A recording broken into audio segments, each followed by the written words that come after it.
হ্যাঁ, আমাদের প্রত্যেকের ভিতরে একটা শক্তি আছে, আমরা হয়তো নিজেও জানি না।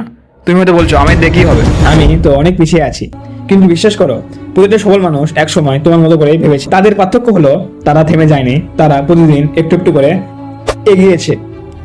তুমি ভাবো তো, একটা ছোট ফোঁটা জলও যদি বারবার একটি পাথরের উপর পড়ে, একদিন সে পাথর ভেদ করবে, তাই না? তাহলে তুমি কেন পারবে না? তুমি ব্যর্থ হতে পারো, আবার উঠে দাঁড়াতেও পারো। বারবার চেষ্টা করলে একদিন সেই স্বপ্নটা তোমার হাতের মুঠোয় চলে আসবে। তুমি কি জানো, এডিসন হাজারবার ব্যর্থ হয়েছিল বিদ্যুতের বাতি বানাতে। যদি সে হাল ছেড়ে দিত, তাহলে পৃথিবী অন্ধকারে থাকতো। তাহলে তুমি যদি কয়েকবার চেষ্টা করে ব্যর্থ হও, সেটা কোনো শেষ না, এটা কেবল শুরু। প্রতিদিন এক ধাপ করে এগোবে সামনের দিকে, তোমার লক্ষ্যের দিকে। আর একদিন দেখবে যেটাকে অসম্ভব ভাবছো, সেটা তোমার সবচেয়ে বড় অর্জন হয়ে দাঁড়িয়েছে। তাই বন্ধুরা, এখনো সময় আছে, সময় থাকতে সময়ের মূল্য দিতে শেখো, না হয় পরে পস্তাবা।